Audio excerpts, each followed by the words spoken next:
എബിമോനെ, എനിക്കൊന്നേ പറയാനുള്ളൂ. സ്വപ്നങ്ങൾ എപ്പോഴും കൂട്ടിനുണ്ടാവും, പക്ഷേ അവസരങ്ങൾ അങ്ങനെയല്ല. മനസ്സിലായില്ല, ഡാഡി തെളിച്ചു പറ. വിവാഹം കഴിഞ്ഞ് 5 വർഷമായപ്പോൾ സാറ പ്രഗ്നൻ്റായി. സോ നിങ്ങൾക്ക് കുഞ്ഞുങ്ങളുണ്ടാകുമെന്ന് ഉറപ്പായല്ലോ. എന്നാൽ കരിയറിലൊരു പ്രൊമോഷൻ, അതൊരു ചാൻസാ. വിട്ടുകളഞ്ഞ പിന്നെ കിട്ടിയെന്ന് വരില്ല. അതായത് സാറയുടെ അഭിപ്രായം തന്നെയാണ് ഡാഡിക്കും, അബോർഷൻ. എൻ്റെ മോളുടെ ഭാവിക്കല്ലേ ഞാൻ മുൻഗണന കൊടുക്കേണ്ടത്. അപ്പൊ എന്റെ കുഞ്ഞിന്റെ ഭാവി ഞാൻ നോക്കണ്ടേ? എബി കുറച്ച് പ്രാക്ടിക്കൽ ആവ്. എനിക്കും അംബീഷൻസ് ഉണ്ട്. എബിയെ പോലൊരു ബാങ്ക് മാനേജർ ആവാന്നുള്ളത് എന്റെ സ്വപ്ന. പക്ഷേ നമ്മുടെ ജീവിതത്തിന് അർത്ഥമുണ്ടാകുന്നത് നമുക്കൊരു കുഞ്ഞുണ്ടാകുമ്പോഴല്ലേ? നിങ്ങൾ ആണുങ്ങൾക്ക് കുഞ്ഞുങ്ങൾ ഉണ്ടാവുന്ന കാര്യം സിമ്പിൾ ആയിട്ട് പറഞ്ഞാൽ മതി.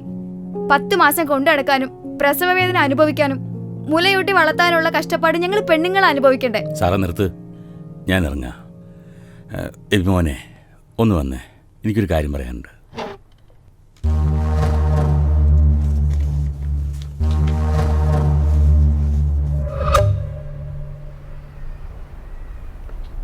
എബിമോനെ, നിന്റെ സങ്കടം എനിക്ക് മനസ്സിലാവും. പക്ഷെ ഒരു അമ്മ ഇഷ്ടമില്ലാതൊരു കുഞ്ഞിനെ പ്രസവിച്ചാൽ അത് ആ കുഞ്ഞിൻ്റെ മനസ്സിനെയും ജീവിതത്തെയും ബാധിക്കും. അതിനൊരു ഉദാഹരണം എൻ്റെ മോൾ സാറ. ഡാഡി പറയുന്നത് എനിക്കങ്ങോട്ട് ഒരു പ്രൊഫസറായതുകൊണ്ടാകാം, ആമുഖമില്ലാതെ ഒന്നും പറയാനാവില്ല. മൂത്തത് പെൺകുഞ്ഞായതുകൊണ്ട് പിന്നീടുണ്ടാകുന്ന ഒരു ആൺകുഞ്ഞാകണമെന്ന് ഞാനും സാറയുടെ മമ്മിയും ആഗ്രഹിച്ചു. പക്ഷെ ഉണ്ടായത് പെൺകുഞ്ഞ്. എന്നാലും ആ പെൺകുഞ്ഞിൻ്റെ ചിരിയിൽ ആൺകുഞ്ഞിനോടുള്ള ആഗ്രഹം ഞാൻ മറന്നു. പക്ഷേ സാറയുടെ മമ്മി മറന്നില്ല. ആൺകുഞ്ഞിനെ കിട്ടാത്തതിൻ്റെ അസഹ്യത അവൾ സാറയോട് പ്രകടിപ്പിച്ചു. അനുഭവം കൊണ്ട് പറയാ,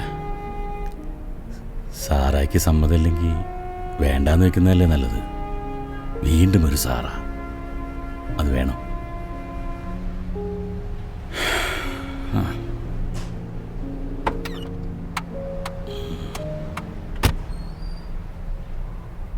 മോനൊന്ന് ആലോചിക്കേ.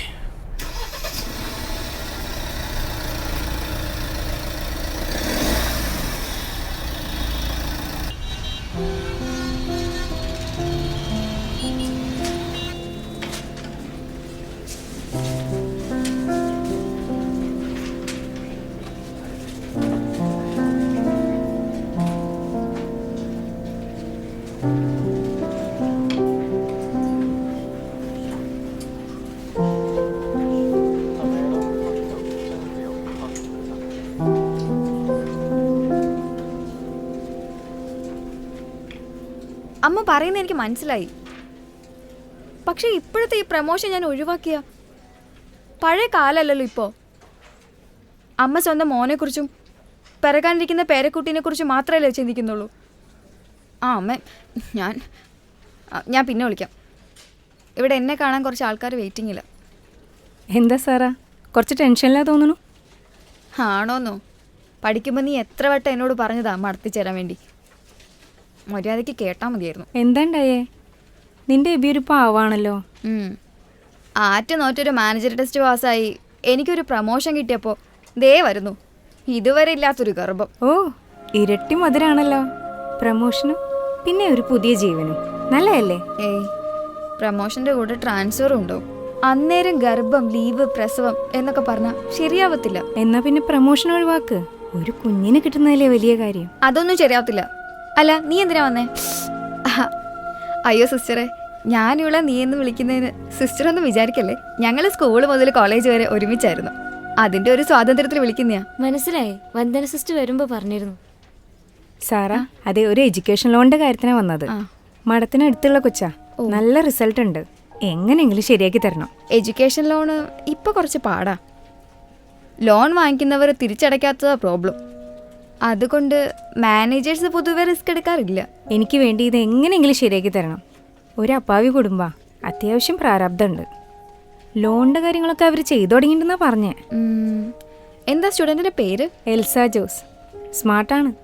ജീസസ് യൂത്തിലും സ്കൂൾ പ്രോഗ്രാംസിലൊക്കെ നല്ല ആക്റ്റീവാണ്. ഞാനൊന്ന് നോക്കട്ടെ, ഉറപ്പൊന്നും പറയാനാവില്ല. എന്നാ പിന്നെ ഞങ്ങൾ ഇറങ്ങട്ടെ. ആ ശരി. ആ പിന്നെ എടുത്തു ചാടി ഒന്നും തീരുമാനിക്കരുത്.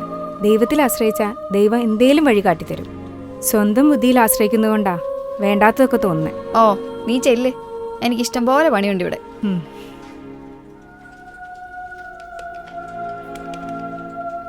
ആ എഡ്യൂക്കേഷൻ ലോൺ ഫയൽ കൊണ്ടുപോവാ.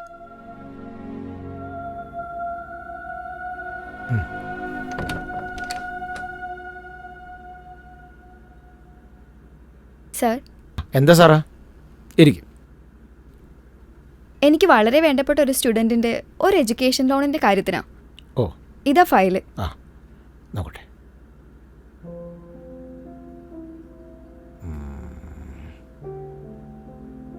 റിസൾട്ടൊക്കെ ഓക്കെയാണ്, പക്ഷേ പ്രോപ്പറായി ഇൻട്രസ്റ്റ് അടയ്ക്കുമെന്ന് കണ്ടറിയണം. 5 lakhs ഉള്ളൂ സാർ. എന്തായാലും കൊളാറ്ററേറ്റ് തന്നിട്ടുള്ള ഈ പ്രോപ്പർട്ടി ഒന്ന് പോയിട്ട് കാണ്.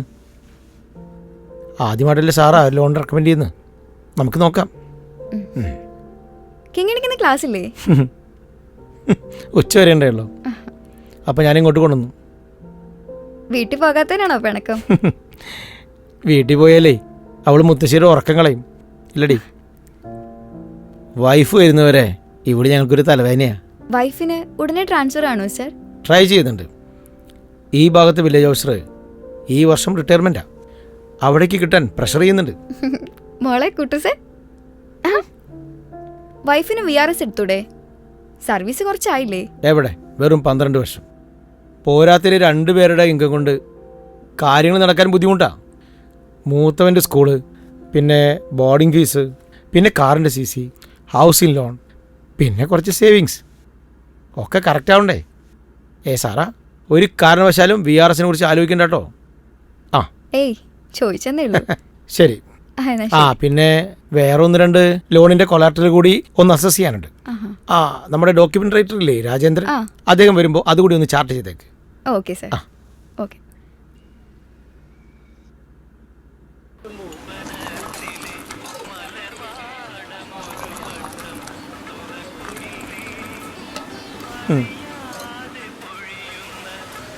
മൊത്തം 65 സെൻറ്റ് സ്ഥലമുണ്ട്. മൊത്തമായിട്ട് എടുത്താൽ ഒരു 3 രൂപയ്ക്ക് കിട്ടും. മുറിച്ചെടുക്കാനാണെങ്കിൽ 8 രൂപ വരും. 8 അതിഥി കൂടുതലാ. തൊട്ടടുത്ത ബസ് സ്റ്റോപ്പ്, 2 അടി നടന്ന NH, പിന്നെ സ്കൂള്, ഹോസ്പിറ്റല്, എന്തിന് പുതിയ LP വന്നാണല്ലോ, അവിടെ വരെ മെട്രോ എത്തും. പിന്നെ വില കൂടാതെ ഇരിക്കുമോ? കിണറുണ്ടാ? അതിപ്പോ മുറിച്ച് പോകുമ്പോൾ കിട്ടുമെന്ന് അറിയില്ല. ഒരെണ്ണുണ്ട്. ഹലോ, ആ ഉവ്വ്, നാളെ അല്ലേ? ഉവ്വ മേഡം, 3 എണ്ണം. ഓക്കെ ഓക്കെ, ഞാൻ ഇപ്പോൾ ബാങ്കിലേക്ക് വരാം.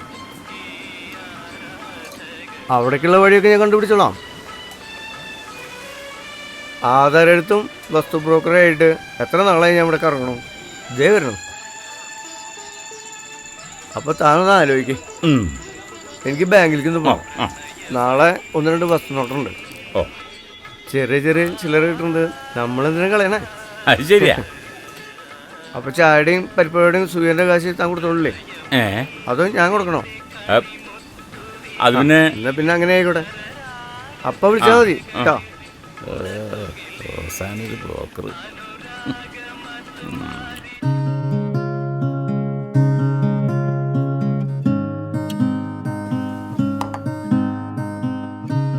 ഏയ് സാറാ, എണീക്കുന്നില്ലേ? എണീക്ക്. ഓ വയ്യോ ബി, നല്ല ക്ഷീണം. എന്നാ പിന്നെ ഒന്ന് ലീവാക്കാം. കുറഞ്ഞില്ലെങ്കിൽ വൈകുന്നേരം നമുക്ക് ഡോക്ടറെ കാണാം. ഏയ്, ഇന്നൊരു കൊളാറ്ററൽ അസസ്മെന്റ് ഉള്ളതാ. അതല്ല, ഈ പ്രഗ്നൻസിയുടെ ആദ്യ മാസങ്ങളിൽ നല്ല ക്ഷീണം ഉണ്ടാവുമെന്ന് ഞാൻ വായിച്ചിട്ടുണ്ട്. ഇതാ പിടിക്ക്, മതി. എനിക്കൊരു ക്ഷീണമില്ല, ഞാൻ പോവാ.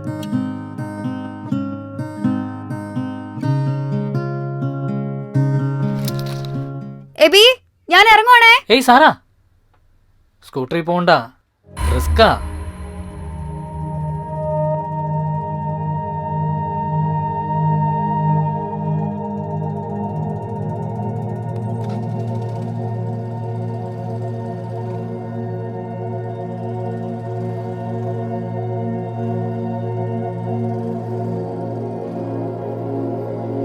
മുത്തേ, വെറുതെ വാശി പിടിക്കല്ലേ. ഇന്ന് ഇറങ്ങി മിഠായി പിടിച്ചേ. മതി. അതവിടെ ഇല്ലാത്തോണ്ടല്ലേടാ. അപ്പത്തേക്ക് നീങ്ങി കിട്ടും. അത് പിന്നെ നടക്കണ്ടേ. നീ ഇത് പിടിച്ച. നീ എനിക്ക് വേണ്ട പറഞ്ഞില്ലേ? ഈ ചെക്കനെ കൊണ്ട് ഞാൻ നിക്ക്. എടാ, എങ്ങോട്ടോ ഓടുന്നേ? നിക്കുന്ന്.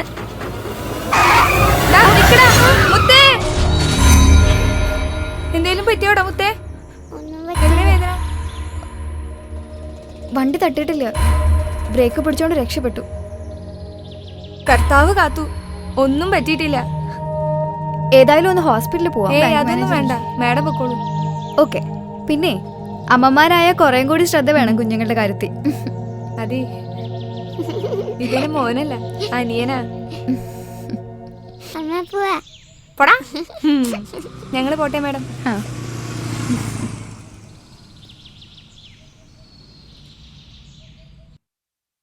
ആ ആ ശരി. മാഡം ഇപ്പം എത്തും. സാധാരണ ബാങ്കിൽ നിന്ന് കാറിൽ വരാറ്.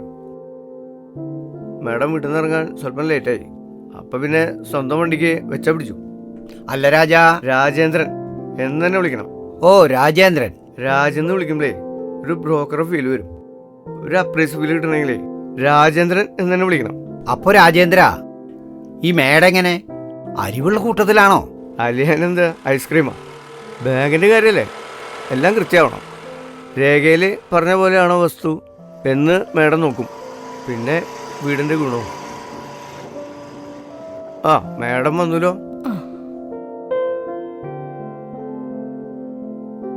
ഇരിക്കും മേഡം. ഇതാണ് ജോസ്, പഠിക്കുന്ന കുട്ടിയുടെ അപ്പൻ. ഇതമ്മ. മാഡത്തിന് കുടിക്കാൻ ചായയോ കാപ്പിയോ? ഒന്നും വേണ്ട. വീട് മാറുമ്പോ ഒന്ന് കാണണം. ഡോക്യുമെന്റ്സ് വെരിഫൈ ചെയ്യണം. ഡോക്യുമെന്റ്സ് ഒക്കെ രാജേന്ദ്രൻ നോക്കില്ലേ?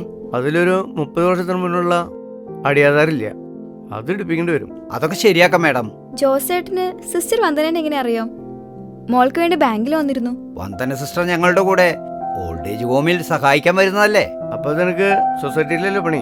അതല്ല മേഡം, ഞാനും കൂട്ടുകാരും കൂടി ഒഴിവ് കിട്ടുമ്പോ മേക്കാട്ടിലെ ഓൾഡ് ഏജ് ഹോമിൽ പോകും.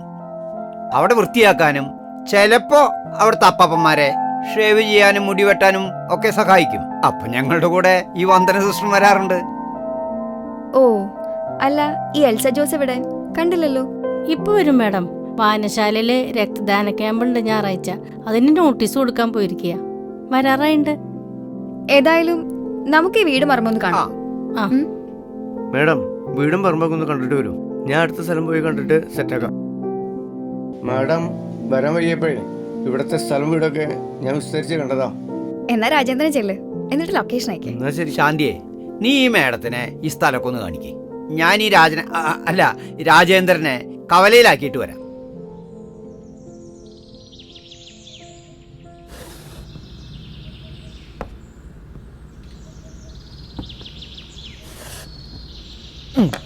ദേ കിടക്കണം നിന്റെ കുതിര.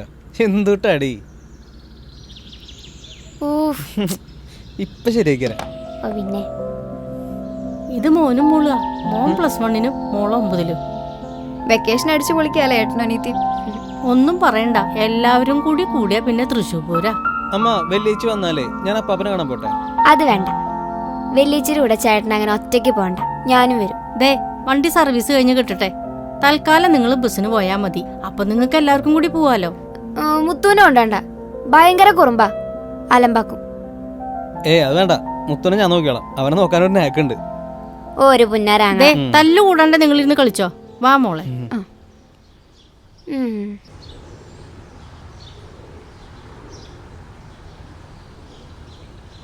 ആകെ എത്രയുണ്ട്? 14 സെന്റ് ആധാരത്തിലുണ്ടായിരുന്നല്ലോ. അതല്ലേ ചേച്ചി, മക്കള്. ഓ, അത് 6 പേര്. ഒന്ന് കോവിഡിൽ പോയി. ഇപ്പൊ 3 പെണ്ണും 2 ആണും. 5 പേരോ? അതെങ്ങനെയാ ചേച്ചി മാനേജ് ചെയ്യുന്നേ? എന്ന് വെച്ചാ ഇത്ര പേരുടെ കാര്യങ്ങൾ നോക്കണ്ടേ? ഭക്ഷണം, പഠിപ്പ്, അസുഖം വന്ന അത്. അതൊക്കെ അങ്ങനെ നടന്നോളുന്നേ. മൂത്ത ആൾക്കാർ താഴെ ഉള്ളവരെ നോക്കും. പിന്നെ എല്ലാവരും കൂടി പണിയെടുക്കുമ്പോ വീട്ടിലെ പണി വളരെ കുറവാ. എന്നാലും ഇത്രയും പ്രാവശ്യം ഗർഭം, പ്രസവം എന്നൊക്കെ പറഞ്ഞ നമ്മൾ വിചാരിച്ച ഉണ്ടാവണതല്ലല്ലോ കുട്ടികള്. അങ്ങനെയാണെങ്കിൽ ആളുകൾക്ക് കുട്ടികളെ ദത്തെടുക്കേണ്ട കാര്യമില്ലല്ലോ. അപ്പൊ പിന്നെ കിട്ടിയതൊക്കെ തമ്പുരാന്റെ സമ്മാനാന്ന് കരുതിയ ഗർഭവും പ്രസവവും ഒക്കെ ഒരു ദൈവാനുഗ്രഹമായിട്ട് കാണാൻ പറ്റും. തുടങ്ങി പരാതിയും കിണുങ്ങലും. ഈ ചെറുക്കനെ കൊണ്ട് ഞാൻ എങ്ങോട്ടും ഇല്ലാട്ടമ്മ. അയ്യോ, മേഡം ഇവിടെ. അല്ല, നിങ്ങൾ തമ്മില് പരിചയമുണ്ടോ? ഈ വെള്ളിയച്ഛന്റെ വണ്ടിയുടെ മുമ്പിൽ തട്ടിയിട്ടു. ഡാ കള്ള ഗുണ്ടാട്ടമ്മേ, ഇവൻ കൈത്തട്ടി ഓടി വീണതാ. ആ ബ്രേക്ക് പിടിച്ചില്ലായിരുന്നേ കാണായിരുന്നു. എന്റെ മാതാവേ, എമിലി നീയല്ലേ ശ്രദ്ധിക്കേണ്ടത്. അവൻ കുഞ്ഞല്ലേ. കുഞ്ഞാന്ന് പറഞ്ഞിട്ട് എന്താ കാര്യം? സൂപ്പർമാനെ പോലെ പറന്നല്ലേ വരവ്. Sorry madam. No problem. എനിക്കിപ്പോ ഇതൊക്കെ കണ്ട് ത്രില്ലായി. ആദ്യമായിട്ടാ ഇത്രയും മക്കളുള്ളൊരു വീട് കാണുന്നത്, അതും ഫുൾ ഹാപ്പി മൂഡിൽ. മാഡത്തിന് കുടിക്കാനൊന്നും കൊടുത്തില്ലേ? അയ്യോ ഞാനത് മറന്നു. മോളകത്ത് പോയി ചായ എടുക്ക്. ദേ പ്ലേറ്റിൽ ഒരു അടയും കൂടി എടുത്തോട്ടോ. മുത്തേ നീ ചെന്ന് വലിയച്ചിനെ സഹായിക്കേ. ചെല്ലു മോനെ പോ. അങ്ങട് ചെല്ലടാ. മോൾക്ക് വീട്ടിൽ ആരൊക്കെയുണ്ട്? ഞാനും ഹസ്ബൻഡും. ആ അതാ മേഡത്തിന് ഇവിടെ വന്നപ്പോ ത്രില്ല് തോന്നണേ. ഞാനും ജോസേട്ടനൊക്കെ ഒരുപാട് മക്കളുള്ള വീട്ടിലുണ്ടായേ. അതുകൊണ്ട് ഞങ്ങൾക്കും അങ്ങനെ വേണം. കഷ്ടപ്പാടും ബുദ്ധിമുട്ടൊക്കെ ഉണ്ടാവും. പക്ഷെ ഒരിക്കലും സങ്കടവും കരച്ചിലൊക്കെ ഈ കുടുംബത്തെ വാടില്ല. കാരണം അതിനുള്ള നേരില്ല. എപ്പോഴും ഓരോരോ കാര്യങ്ങൾ ഇങ്ങനെ മാറി മാറി വരും. അതൊരു രസാ.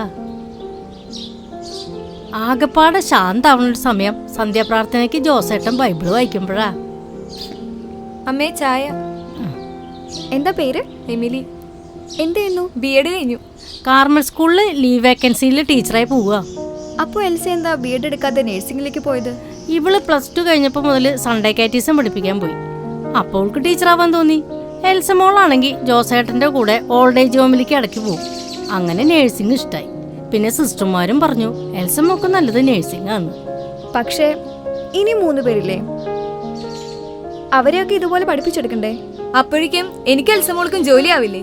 എല്ലാം ഉണ്ടായിട്ടും ഒന്നും പഠിക്കാതെ പോകുന്നവർ എത്ര പേരുണ്ട്?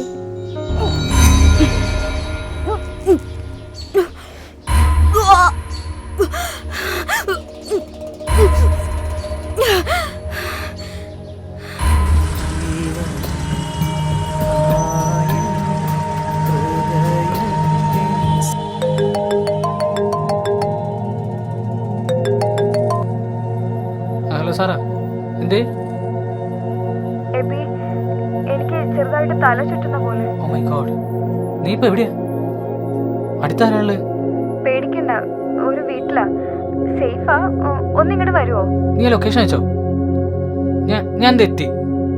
ശരി. എന്താ പറഞ്ഞേ? പേടിച്ചു കാണൂല്ലേ? ഇപ്പൊ വരാന്ന് പറഞ്ഞിട്ടുണ്ട്. ലൊക്കേഷൻ അയച്ചു കൊടുക്കട്ടെ? മാഡത്തിന്റെ വണ്ടി ഞാൻ കൊണ്ടുവരാം. മാഡത്തിനെ ഫോളോ ചെയ്ത് വന്നാ പോരെ? ഡോണ്ട്. എന്താ എന്തു പറ്റി? അട കഴിച്ചപ്പോഴേ മാഡത്തിന് ഒരു വൊമിറ്റിംഗ് ടെൻഡൻസി. അതെയോ? തല ചുറ്റുണ്ട് ഇത്രേ. ആശുപത്രി കൊണ്ടായാലോ? മാഡത്തിന്റെ ഹസ്ബൻഡ് വരാന്ന് പറഞ്ഞിട്ടുണ്ട്. ഇനിയിപ്പോ അട തിന്നേന്റെ വല്ല? ഏയ്, അതൊക്കെ നല്ലതായിരുന്നു. ഇവിടുത്തെ ബഹളം കൂട്ടൊന്നും പറ്റുണ്ടാവില്ല. ഒരിക്കലും അല്ല. എന്റെ ലൈഫില് ഇത്ര എൻജോയ് ചെയ്ത ടൈം പ്രേയറാ. ഞാൻ മോളോടൊരു കാര്യം ചോദിച്ചാ സത്യം പറയൂ, ലോൺ തരാതിരിക്കരുത്. ലോണൊക്കെ എപ്പോഴേ സാങ്ഷൻ ആയി. ചേച്ചി ചോദിക്കേ. മോൾക്ക് ഇത് എത്ര മാസം? അതെ, അമ്മ എന്താ ചോദിച്ചേ? ആന്റി ചമ്മുണ്ടല്ലോ.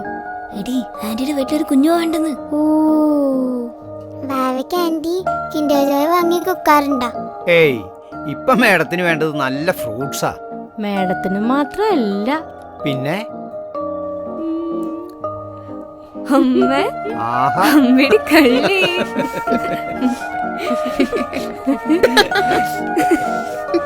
എന്താ എല്ലാരും ചിരിക്കണേ? മുത്തേ, അമ്മയുടെ വീട്ടിലുണ്ടെന്ന് കുഞ്ഞു വാവ.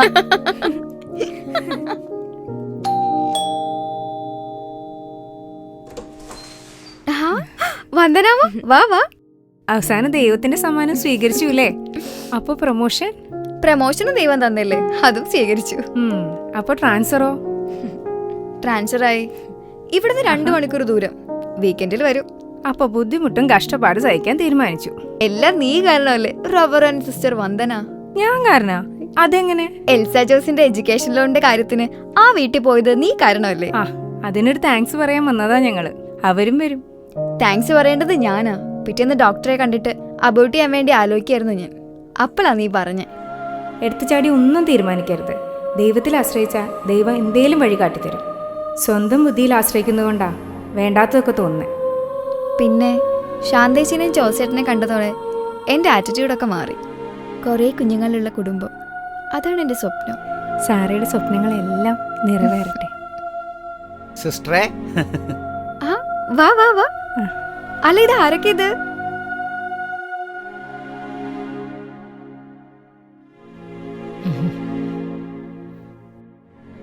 ലോൺ കിട്ടിയതിന് നന്ദി പറഞ്ഞില്ലെങ്കിൽ എനിക്ക് ഉറക്കം വരില്ല. ജോസേട്ടൻ എന്നെ കൊണ്ട് ഡോക്ടറെ കാണാൻ വന്നതാ. അപ്പൊ പിന്നെ ഇവിടെ ഒന്ന് കയറിയിട്ട് പോവാന്ന് കരുതി. മുത്തിനാണെങ്കിൽ യൂണിഫോം എടുക്കണം. ശാന്തേച്ചിക്ക് ഇപ്പൊ എങ്ങനെ? കുഴപ്പമൊന്നുമില്ലല്ലോ? എന്ത് കുഴപ്പം? ഒരു കുഴപ്പമില്ല. ഇതിപ്പോ 7ാമത്തെ അല്ലേ, ഡോക്ടർമാർക്ക് അങ്ങോട്ട് ക്ലാസ് എടുത്ത് കൊടുക്കും. എന്ത് വലിയ വീടാ, നമ്മളെക്കാൾ വലിയ വീട്. പക്ഷെ ഉണ്ണികളൊന്നുമില്ലേ? ഉണ്ടാവൂലോ. മുത്തിനി വരുമ്പോ ഉണ്ടാവും. മുത്ത് വലുതാവുമ്പോഴേക്കും ഈ വീട് നിറയെ ഉണ്ണികൾ ഉണ്ടാവും. വലിയ വീടെന്ന് പറഞ്ഞാൽ കുറെ മുറികളും ഭംഗിയുള്ള വീടും അല്ല, കുറെ ഉണ്ണികളുള്ള വീടാ. അപ്പൊ ഈ വീടിനേക്കാളും വലുത് മുത്തിന്റെ വീടല്ലേ? എന്താ അങ്ങനെ? ഉണ്ണികൾ ദൈവത്തിന്റെ സമ്മാനങ്ങളാ. ദൈവത്തിന്റെ സമ്മാനങ്ങൾ നിറയുന്ന ഗോഡൌണാ യഥാർത്ഥ സ്വർഗം. അപ്പൊ ഞാൻ ദൈവത്തിന്റെ സമ്മാന? ആ പിന്നെ നീയല്ലേ മുത്തേ ദൈവത്തിന്റെ യഥാർത്ഥ സമ്മാനം. അപ്പൊ അമ്മയുടെ വലിയ ഉണ്ണിയും ദൈവത്തിന്റെ സമ്മാനല്ലേ?